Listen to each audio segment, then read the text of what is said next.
The king had returned, not to defend a throne, but to keep his heart from slipping out of his own hands. Before moving on to the video, it's very important to me that you subscribe to the channel and support me. Thank you in advance, and enjoy the show. The locker room breathed in a low, mechanical hush, the air vents whispering like a distant ocean trapped behind cinder block. Fluorescent lights hummed, steady and clinical, painting the benches in cold rectangles. LeBron sat on the same wooden slab he'd sat on 1,000 nights, shoulders loose, eyes steady, hands quiet on his knees. He didn't fidget, he didn't pace. He let the silence do its work. He tightened the last loop of his laces, then pressed a thumb into the knot, as if to seal a promise inside it. The leathers squeaked faint, familiar, reassuring. He raised his head to the mirror and studied the man, reflected there. Not a myth, not a headline, just a father trying to stay honest inside a storm that kept changing names. His phone buzzed twice on the shelf. He didn't move at first. The first buzz was a melody he knew, his son's tone. The second was the generic jangle of a news app that never slept. He let the sounds pass, then reached for the phone and glanced at the lock screen. No matter what happens, we're proud of you. He read it once, then again, letting the words dissolve into something older than pressure, older than fame, pride that didn't need a ring to stand up straight. Below it, a headline ballooned across the display. As this his last run, fans split 63. He watched the numbers like they were a shot clock he couldn't control. Then he pressed the side button and turned the glass face down. They can't play for me, he whispered. They don't have to live with the echoes. The door eased open a few inches, and a familiar head appeared. His manager's voice came low, trained not to rattle calm. Old coaches here. Upper bowl, came in quiet. LeBron stared at the floor, the scuffs in the tile forming a map only he could read. Good, he said, after a beat. He should see how it ended. He stood, rolled his shoulders back, and felt the old gears align. He wrapped fresh tape around his fingers. 1, 2, 3 clean turns. Then pressed his palms together until heat bloomed in his knuckles. Rituals mattered because they shortened the distance between fear and action. They said, "You've done this before, you can do it again." The body remembers when the mind doubts. The hallway outside vibrated with the crowd's rhythm, that stomping, chanting weather that pulled at the sternum. He stepped into it like a swimmer into cold surf. The tunnel swallowed him, concrete, damp air, a spine of cables running along the ceiling. He nodded to a ball boy, bumped fists with a trainer, gave the rookie a look that said breathe without saying anything out loud. At the tunnel mouth, the arena opened like a night sky lit from within. Spotlights swept and settled. The DJ cut the bass for a heartbeat, stretched the silence like taffy, then snapped it back as the announcer's voice detonated across 20,000 throats. From St. Vincent, St. Mary High School, number 6. He didn't raise both arms. He lifted one hand, palm outward, a flat, steady acknowledgement. Thank you, I hear you, but I'm not here to drown in noise. On the jumbotron his face filled the world, and for a split second he saw not the man on the screen, but the kid in the green and gold jersey, wide-eyed, knees knobby, certain the court would always be the purest place on earth. They dimmed the house light. The starters slapped hands, exchanged brief, coded jokes that kept the fear from growing legs. Across the way, he felt a stare hook into him, upper bowl, arms folded, a silhouette he knew without truly seeing. The past didn't heckle, it measured. He drifted to the free throw line for his last warm-up shot, and let the noise drop out. It was just leather, fingertip, backspin, release, whisper of net, that bright white sigh that never lied. He nodded once, not to the crowd, not to the cameras, but to the small place inside him where the game still lived without witnesses.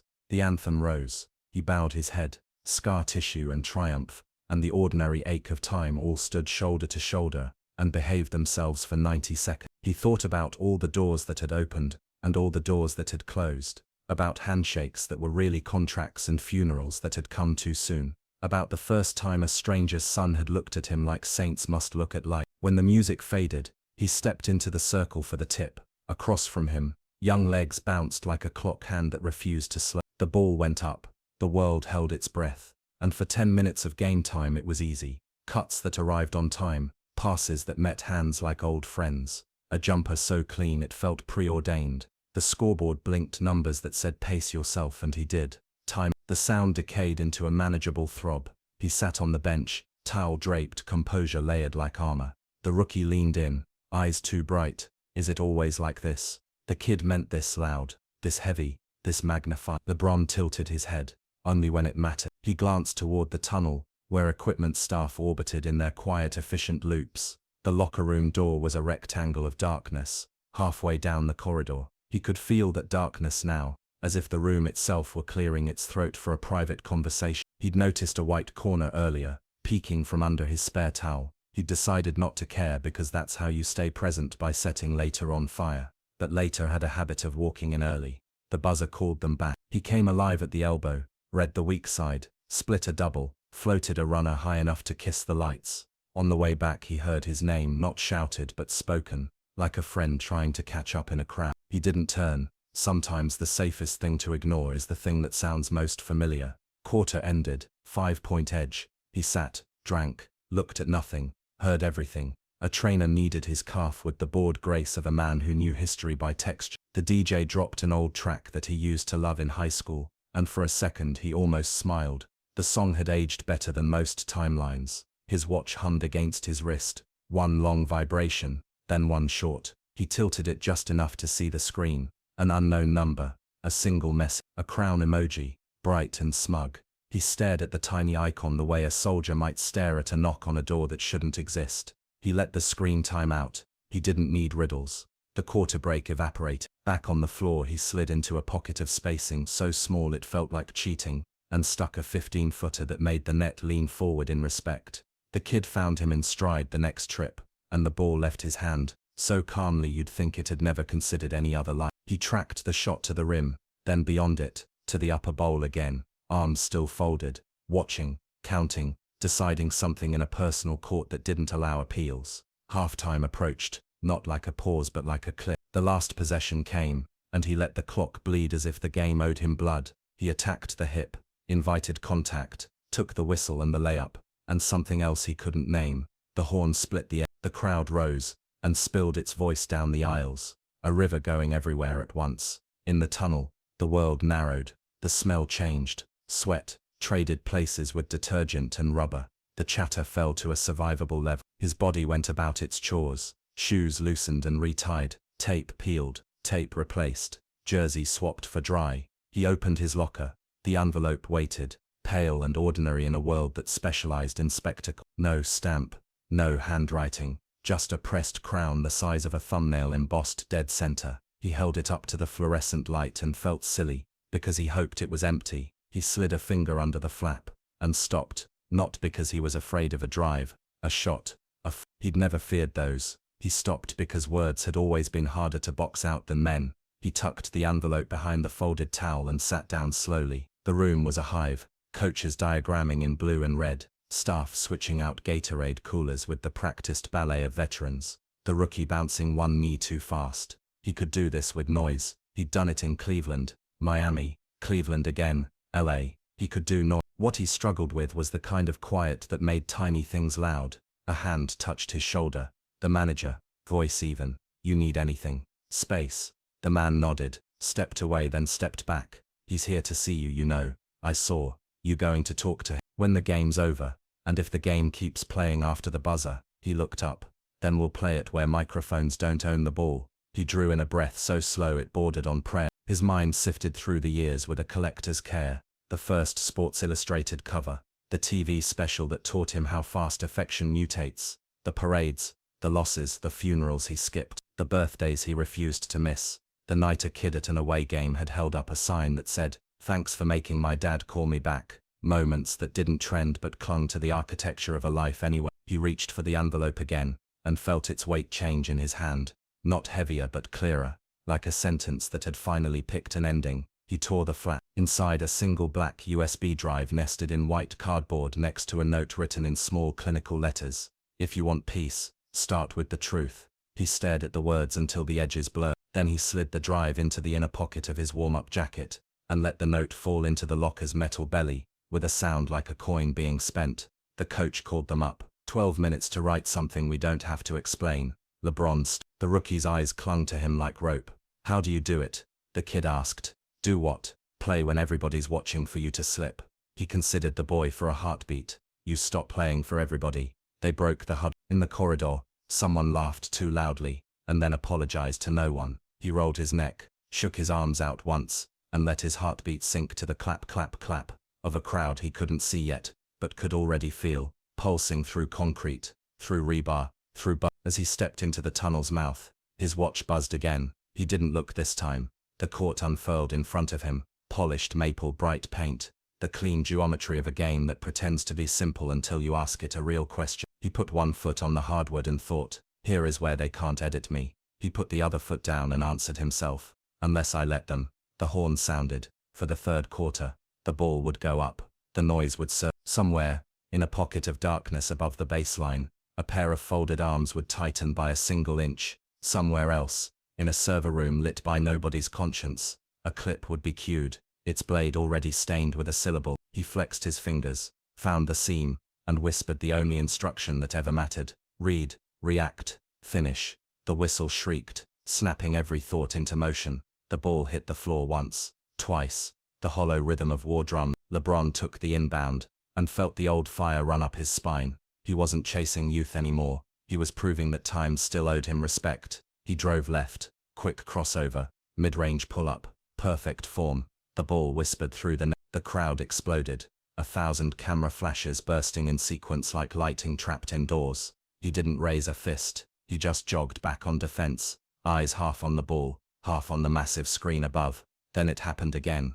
A flick, 1 second of wrong footage, almost invisible. His face, younger, angry, lips, moving around a phrase that didn't belong to tonight. Then gone. He felt his pulse jump once, twice, the way it does when your body recognizes a memory before your mind can name it. Hey, the rookie yelled, snapping him back to now. LeBron turned just in time to contest the shot. Miss. He grabbed the rebound, fired an outlet pass, and forced himself to breathe. Stay here, stay now, stay real. Time. He sat down, towel over his head, heartbeat slamming like drums inside a cave. His manager crouched next to him, whispering, something's trending. Old footage. No context. Just, something. LeBron didn't move. I figured, you want me to look into it. Play's not over yet. The horn sounded. Before he could say more, he tossed the towel aside, stood, and met the next possession like a wall of iron. For 3 minutes, he was all instinct. Rebound, assist, chase down block, command. The kind of sequence that made highlight reels and silence talk radio for a day or two. But control never lasted long. Not for him. His smartwatch vibrated again. Long, short, long. A pattern now. He checked it during free throws. A message from an unknown number. Watch. Attached was a link. He didn't click it. The crowd shifted tone. Murmurs rippled upward through the seats like wind. Reporters in the front row glanced at their phones, then at him. His skin prickled. Someone was feeding them. He jogged toward the bench. Time. The coach frowned but obeyed. What's going on? Media feeds glitching, LeBron said. The coach stared at him for a moment too long. Not suspicion, just helplessness. You good to keep going? I'm fine, he lied. He grabbed the towel again, pressing it to his behind the fabric. He whispered to himself. They're trying to write me out of my own story. Then a voice beside him, soft, cautious. The rookie. Bron, my friend sent me that video. It's bad. He lowered the towel slowly. Show me. The kid hesitated, then held up his phone. There it was, that same grainy locker room clip. The one from years ago. The argument. The missing word. His own voice. I don't care what happens to. Cut. He took the phone, eyes locked on the frozen frame. This isn't how it went. The rookie swallowed. I know. The kid looked away. I think so. LeBron gave the phone back. Then think harder. He stood up before the timeout ended, forcing motion into muscles that wanted to freeze. When the whistle blew, he exploded into the lane for a dunk so violent it rattled the camera rails. The sound was thunder, but even thunder couldn't drown a rumor. From the corner of his eye, he saw his old coach watching from the upper seats. No smile, no nod, just a stillness that asked, are you going to fix it this time? Another whistle. Substitution. He came off the court, chest heaving. His manager was waiting, tablet in hand. It's spreading like wildfire. They're saying you betrayed a teammate back in Miami. LeBron wiped his mouth, voice dry. They've been waiting to believe that for years. You can't just ignore it. I can't stop it either. Not yet. He looked at the clock. Still half a game left. Still time to finish what he could control. He stood again, walked to the scorer's table, and said to no one, "We finish this first." The truth waits its turn. The third quarter began in chaos. Every possession felt like a courtroom cross-examination. Every mistake turned into evidence. He played harder, faster, smarter. When his legs screamed, he screamed louder inside. Midway through the quarter he blocked a shot, grabbed the rebound, and hurled a full-court assist without looking. The pass landed perfectly. The crowd roared, rising to their feet. And still in the stands, phone screens glowed like judgment. He had always known that fame was just trust rented by strangers. Tonight, the rent was overdue. He wiped sweat from his face, muttering, "They don't get to own my ending." The horn sounded again. Time out. He sat. The coach drew plays. No one listened. Then his manager leaned close, voice nearly trembling. "It's not just social media now. TV picked it up. They're cutting to it live." LeBron closed his eyes. "Then they've already won the first quarter of the truth." He stood, took a deep breath, and said the line he'd carried all his life. "Time to make them remember why they ever watched me." He checked back in. Next possession, ball in hand. He felt the rhythm click, a moment of clarity. He drove, spun, pulled up, shot, swish. On his way back down court, he caught his reflection in the LED panels. Sharp, focused, undefeated, and beside it, the words scrolling across the ticker, betrayal or truth. He almost laughed. The irony was too perfect. He hit the next jumper anyway, then the next. 3 minutes later, he dragged the team back into the lead by sheer will. But even victory couldn't chase the weight pressing against his chest, because in the corner of his mind, the envelope's message repeated on a loop. If you want peace, start with the truth. And somewhere deep down, he knew, peace didn't come from points on a scoreboard. In the final seconds of the quarter, the horn screamed again. He walked to the bench, towel over his head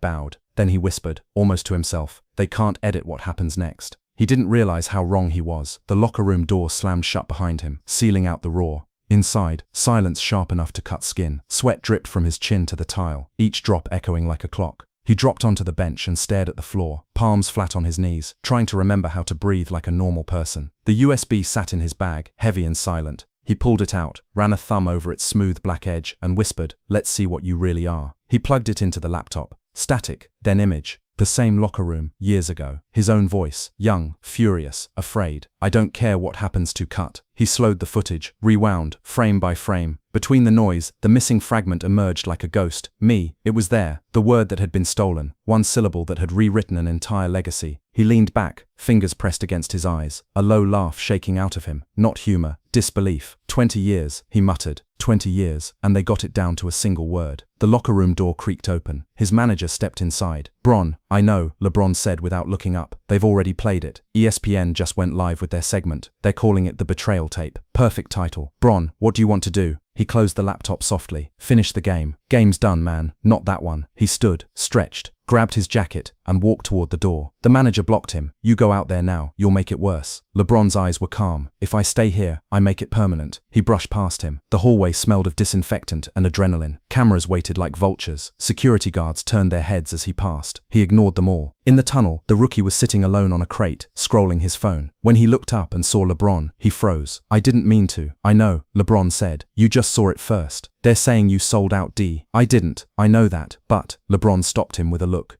"Then don't finish that sentence. If you know, you know. If they don't, they'll learn." He walked out toward the court again, where arena staff were mopping up confetti and photographers were packing their gear. The scoreboard still glowed faintly, numbers from a victory that no longer meant anything. He stood at center court, alone. His reflection shimmered faintly in the glossy floor. "You took the crown," he whispered to the silence. "Now take the weight that comes with it." The old coach appeared in the tunnel entrance, his voice barely carrying. "You saw it, didn't you?" LeBron turned slowly. "They edited the truth. They always do." "Then why didn't you say something back then?" "I did. Nobody wanted to hear it. You were too young to understand that silence sells better than honesty." LeBron walked toward him. "And now," the coach sighed, "now it's your turn to decide how loud the truth should be." Hours blurred. The building emptied. The noise outside turned into commentary, interviews, memes. He sat in the dark of the weight room, phone in hand, watching the numbers rise, views, hashtags, retweets. None of it real. Then the same message pinged again. "One more chance." He frowned. "Who are you?" He typed back. No response, only a video attachment. He hesitated, then tapped it open. The footage showed the same argument again, but from a second camera angle. Handheld, lower, raw, off-screen voices, reporters laughing. The missing part clear as daylight. "You don't care what happens to him," one voice taunted. LeBron's younger self shook his head. "No, I said me. I don't care what happens to me. It ended abruptly. Then a text overlay appeared. You can fix this, but you'll have to show them everything. He stared at the screen until it dimmed. Everything, he repeated quietly. A shadow moved in the doorway. The coach again. You can't outplay them on their field. Then I'll change the field. That's not a game, Bron. That's a war. He smiled, not defiant, just tired. Wars build legends too. He closed the video, opened the media folder, and sent the uncut clip to his manager with a short message. Play this tomorrow. No edits, no commentary. Then he stood and picked up a ball from the rack. He bounced it once, the sound echoing down the corridor. They want to know what truth looks like, he murmured. I'll show them. The next morning hit like a siren. News anchors debated his motives, fans split into armies, podcasts filled with speculation. The hashtags battled each other. King falls, truth for Bron, Le fake. By noon, even sponsors were calling for clarity. LeBron sat on his balcony, coffee going cold. The city stretched out below him like a court without lines. The air was still, almost kind. He could hear birds, something he hadn't really listened to in months. His phone rang again. Unknown number. He answered this time. A calm, older voice. Mr. James, I represent the network that first aired the cut footage. We'd like to invite you to clear the record live tonight. He didn't answer immediately. The birds were louder than the man. Finally, he said, you already made your record. Tonight I'll make mine. He hung up, finished the cold coffee, and smiled faintly. By dusk, the arena lights glowed again. Not for a game, for a press conference. Reporters filled every seat.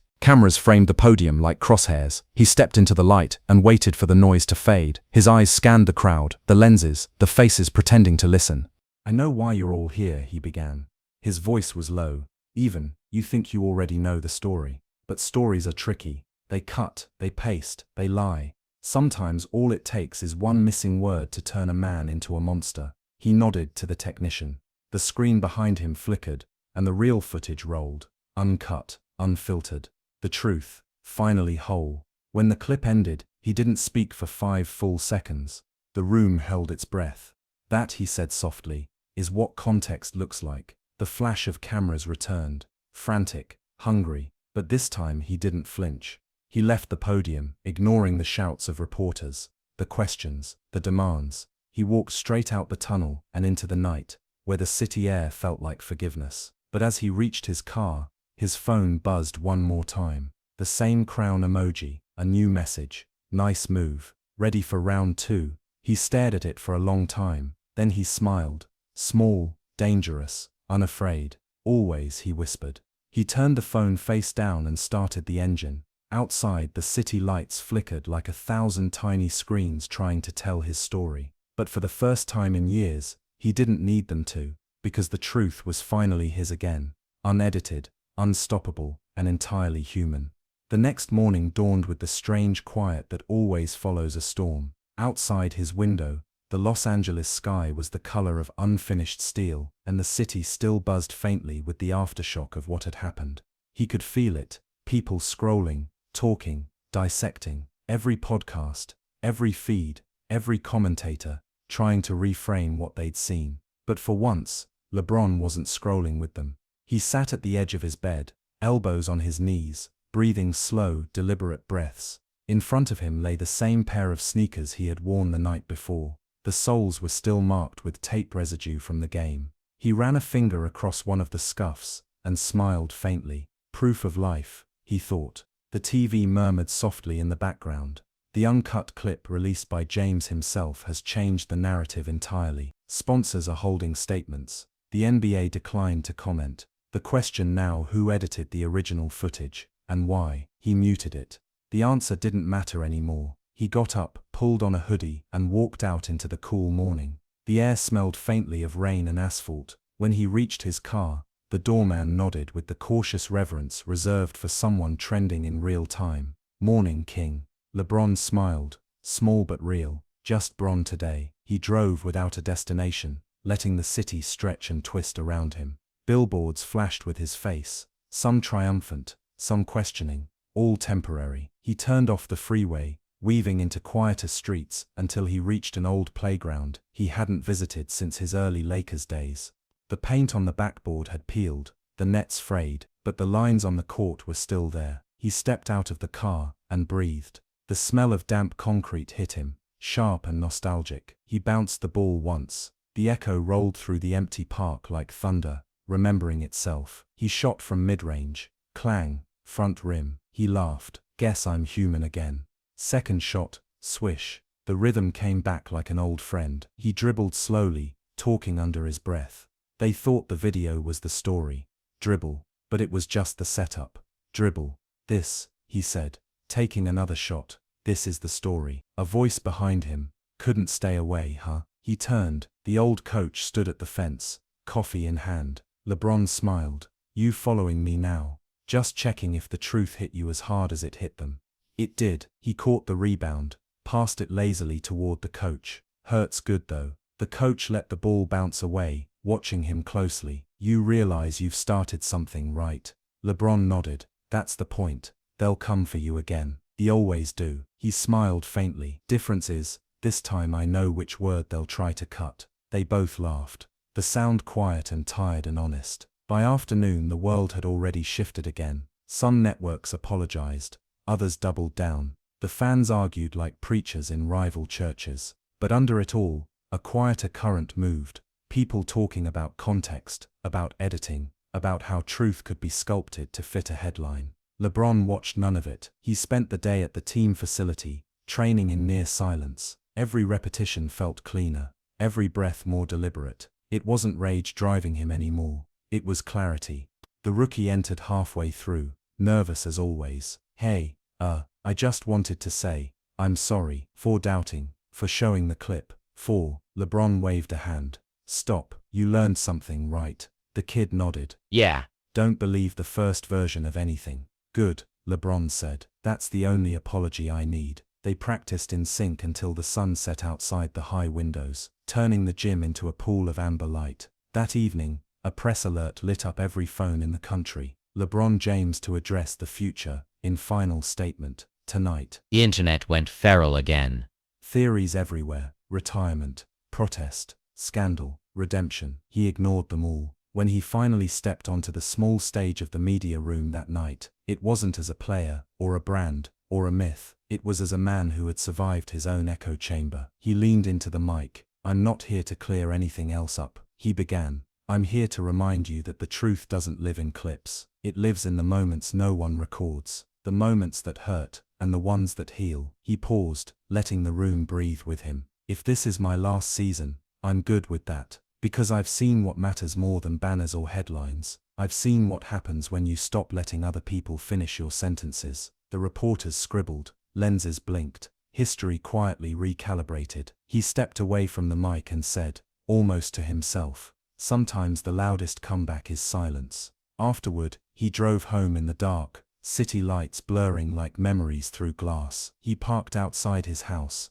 engine idling, hands resting on the wheel. On the passenger seat, his phone lit up again, the same crown emoji, but this time, no words followed, just a single file attached. He stared at it. The subject line read, the full game. He tapped it open. The screen showed raw footage of his last match. Every shot, every foul, every glance, unedited. The file was massive, heavy with detail, but what caught his breath was the ending. His own voice, off camera, laughing, saying, they can't edit what's real. He sat there for a long time, letting it loop once, then again. Then he whispered, guess I was right. Hours later, as dawn crept in, he stood on his balcony watching the first light crawl over the city. A message came from his son, a video, blurry and short. His family in the living room, holding handmade signs. Proud of you day, the king's truth, love, he legacy. He laughed, shook his head, and texted back one word,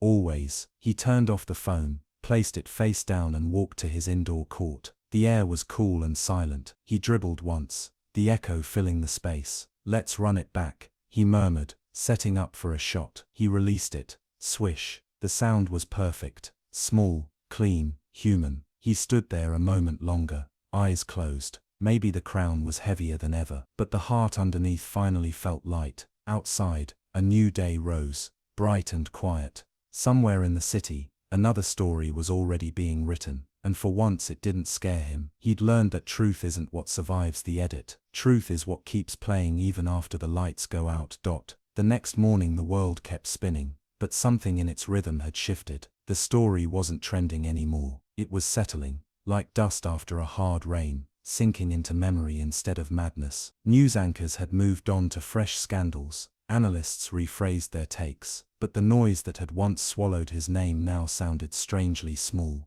LeBron walked through his kitchen barefoot, coffee in hand, sunlight streaming through the wide glass panels. He could smell toast burning slightly. His youngest was trying to make breakfast again. "Easy on the heat," he called, smiling. "Got it, Dad," came the answer, full of life, full of everything that mattered. He leaned against the counter and took a slow sip. The coffee was bitter, grounding. On the TV above the sink, a sports show ran muted clips of him from last night's presser. The headline read, "Unedited, unapologetic, unapologetic, unastoppable." He didn't need to hear it. The image was enough. The screen showed him walking off the podium, back straight, head steady, the quiet walk of a man who'd decided he didn't need to be understood to be at peace. The phone on the counter buzzed, a message from the old coach. "You did it, kid. You told the story right this time." He smiled. "Took me long enough," he murmured, typing back. "Guess the truth's got better endurance than we thought." Later that day he drove to the facility. No cameras this time, no entourage. He walked through the empty arena, the lights off, the seats ghostly blue in the spill from the doors. He stood at center court again, the echo of his own footsteps a kind of applause only he could hear. He crouched, pressed his palm against the floor, feeling the faint vibration of a building still alive with memory. Every cheer, every doubt, every miracle had soaked into this wood. He closed his eyes. "I forgive it," he whispered, "all of it." For the first time he wasn't talking about the media, or the fans, or even the game. He was talking about himself. The part that had carried the anger, the part that had needed to prove, the part that had been afraid of silence. The forgiveness hit deeper than any victory. It was quieter, but truer. He stood again and looked around. The banners above seemed to float higher than before, weightless. He thought of the word that had almost destroyed him, and how in the end it had also saved him. Outside the arena, dusk returned. He drove home with the windows down, the evening breeze mixing with city noise and faint laughter from somewhere far away. Traffic lights changed in a slow rhythm, like a metronome keeping time for a song he hadn't heard in years. He pulled into his driveway, stepped out, and just stood there for a while, staring up at the sky. The stars were faint behind the smog, but a few still burned through. He found one, small and steady, and said softly,